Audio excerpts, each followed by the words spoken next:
قد صدقت الرؤیا انا کذالک نجزی المحسنین. ایسا ہی ہے نا بھائی؟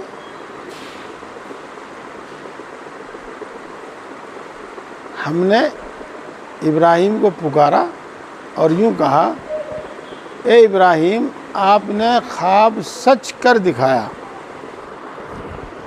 اور ہم اچھے کام کرنے والوں کو ایسا ہی بدلہ دیتے ہیں. کیسا؟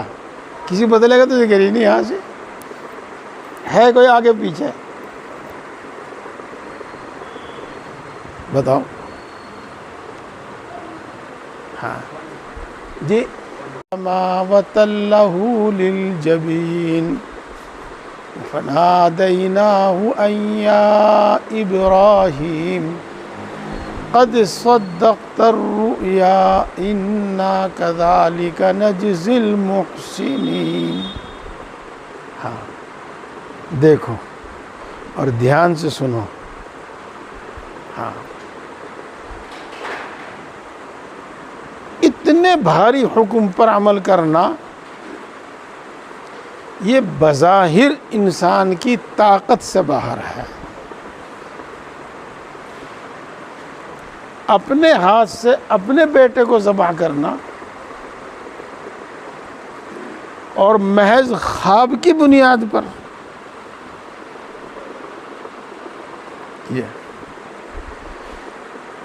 یہ تعمیل حکم اللہ کی خاص نصرت کے بغیر ممکن نہیں.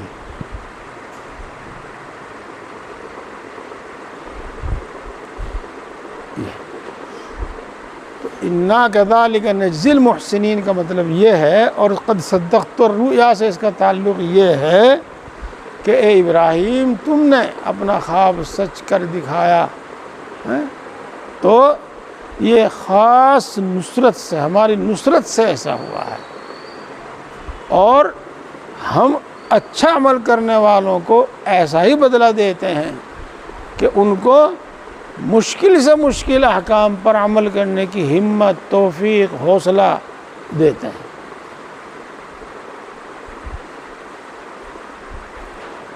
یہ مطلب ہے انا کذالک نجزی المحسنین کا. اور یہ جوڑ ہے قد صدقت الرؤیا اور انا کذالک نجزی المحسنین.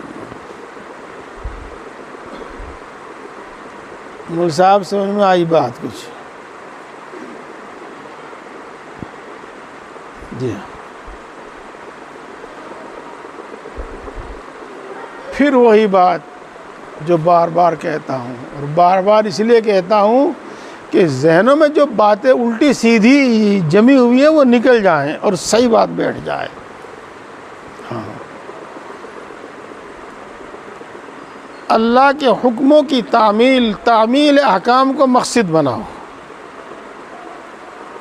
بس بندگی یہی ہے. اور ہمارے نیک اعمال، ہمارا تقوی کے اندر گناہوں سے بچنا بھی آ گیا اور طاعت عبادت بھی آ گئی. یہ ہمیں دین پر عمل کرنے میں اور دین پر ثابت قدم رکھنے میں بہت مددگار ہے. یہ پچھلی طاعات اور عبادات ہی کی سے اگلی طاعت اور عبادت کی توفیق ملتی ہے.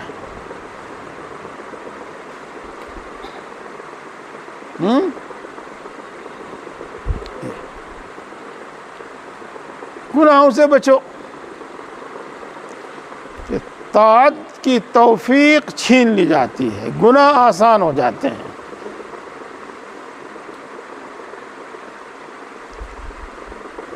معمولات میں کی پابندی میں، نوافل کی کثرت میں، گناہوں سے بچنے میں، اس سب کے مجموع کے نام تقوی ہے. جد و جہد کرتے رہو، روز بروز ترقی ہوگی.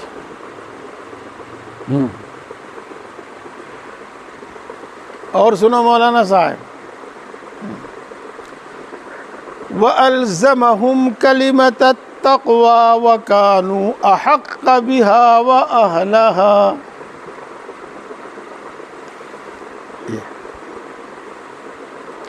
اور اللہ تبارک و تعالیٰ نے تقوی کا کلمہ ان سے چپکا دیا. الزمہ کا ترجمہ کر رہا ہوں. اور وہ اس کے حقدار اور اس کے اہل تھے. وَكَانُوا حَقَّ بِهَا وَأَهْلَهَا. اس کے حقدار اس کے اہل تھے. دوستو یہاں بھی وہی مطلب ہے. صلح حدیبیہ میں جو صورتحال پیش آئی اس میں یوں کہو آپ کے صحابہ کے قدم ڈگمگا رہے تھے. ایمان متسلسل ہو رہا تھا.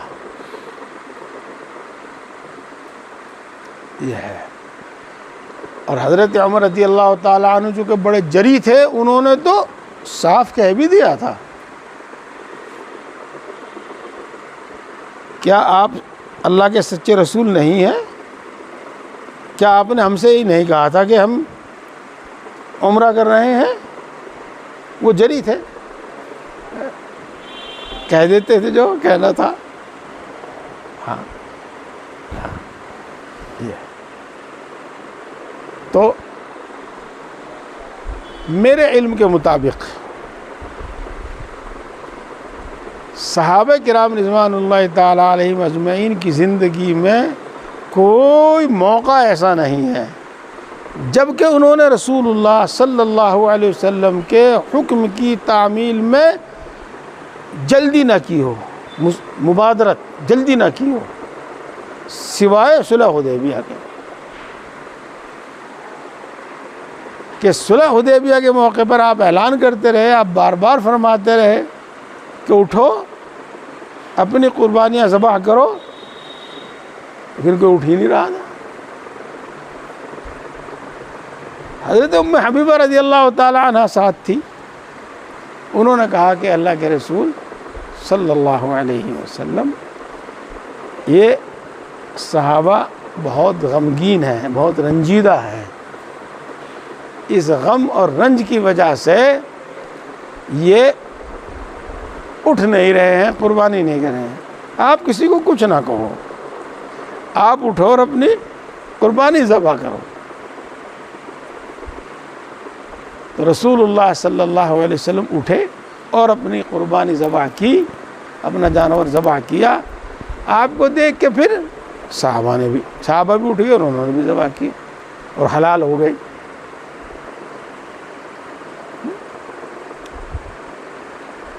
تو یہ اتنا بھاری, اتنا مشکل وقت تھا. اس میں اللہ رب العزت نے صحابہ کرام رضوان اللہ تعالیٰ علیہ اجمعین کو ثابت قدم رکھا. یہ مطلب ہے وہ الزمہم کلمۃ التقوی, کلمہ تقوی چپکا دیا ان سے, اور وہ تقوی سے باہر نہیں گئے. کیوں؟ اللہ نے کیوں چپکا دیا؟ کہ وہ اس کے حقدار تھے, وہ اس کے اہل تھے. اس لیے پیارے بھائیوں, کچھ اور سمجھے ہوں نہ سمجھے ہوں, اتنی سمجھ لو کہ گناہ سے نور ایمان بجھ جاتا ہے اور آدمی گناہوں کی طرف بڑھنے اور لپکنے لگتا ہے. یہ اور طاعت, عبادت, تقوی, ذکر, جس کو ہم ایک جملے میں کہہ سکتے ہیں انابت اللہ, اللہ کی طرف متوجہ رہنا, اس میں سب آ گیا. ہاں, اس سے ایسا انعام ملتا ہے کہ آدمی وہاں ثابت قدم رہتا ہے جہاں ہر کسی کے قدم ڈگمگا جاتے ہیں. آدمی وہ کر دکھاتا ہے جو عام حالت میں نہیں کیا جا سکتا. یہ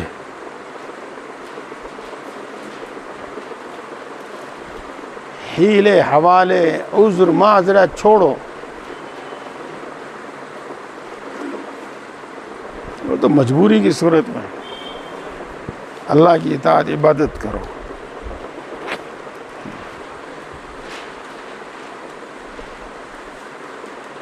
ثابت قدم رہو گے انشاءاللہ العزیز.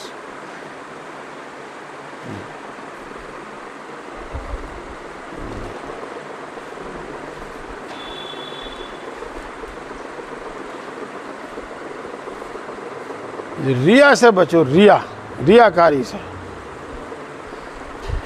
بہت خطرناک گناہ ہے، عبادتوں کو برباد تباہ کرنے والا. جی ہاں، ابھی آیت شریفہ میں نے پڑھی تھی، اس وقت اچانک جب ذہن میں آوے تو بعض مرتبہ یاد نہیں آتی. وَمِنَ النَّاسِ مَن يَعْبُدُ اللَّهَ عَلَى حَرْفٍ فَإِنْ أَصَابَتْهُ خَيْرٌ اطْمَأَنَّ بِهِ وَإِنْ أَصَابَتْهُ فِتْنَةٌ انقلب عَلَى وَجْهِهِ خَسِرَ الدُّنْيَا وَالْآخِرَةَ.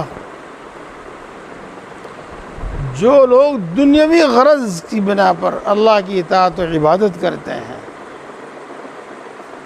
اگر وہ غرض ان کو حاصل ہو گئی ٹھیک،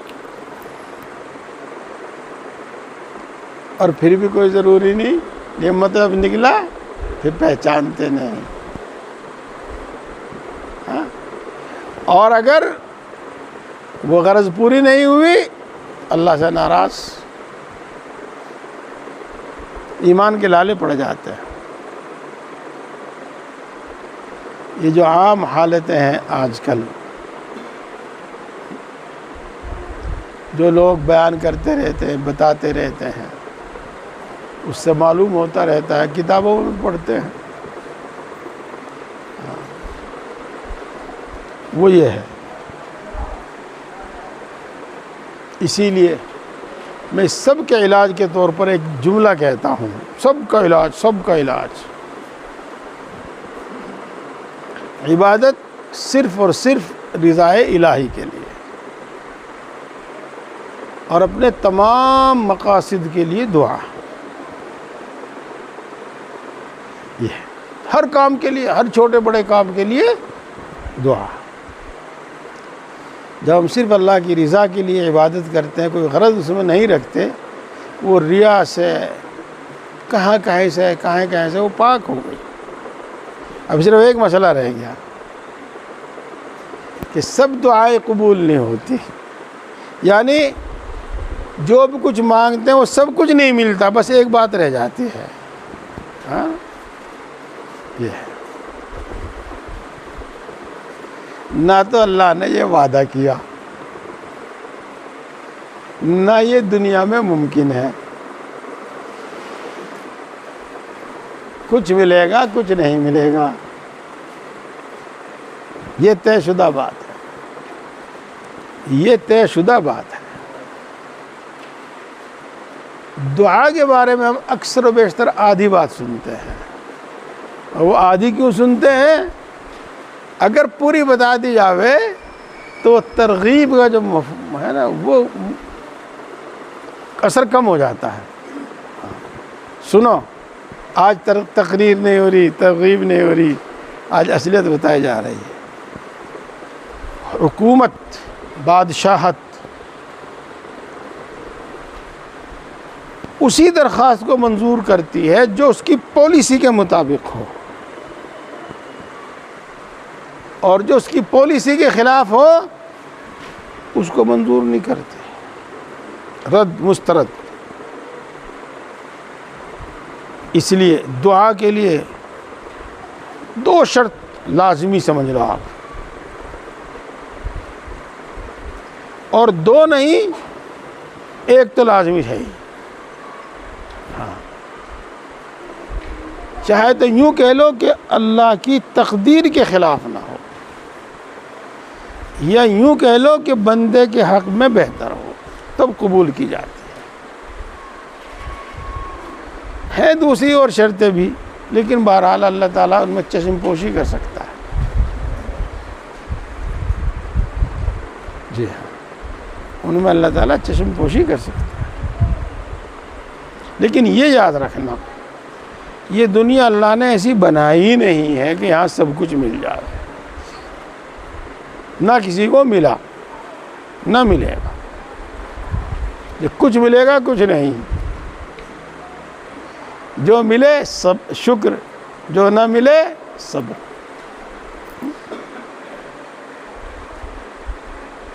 آج کچھ تمہیدی باتیں ضروری تھی، بجائے قربانی کے فضائل کے وہ تمہیدی باتیں جو آئی ہیں وہ زیادہ یقین اور جذبے کو بڑھانے والی ہیں، ہاں، شکوک و شبہات کو دور کرنے والی ہیں۔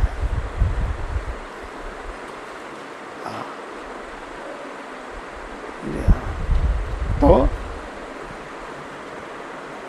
اس کہہ رہا تھا میں،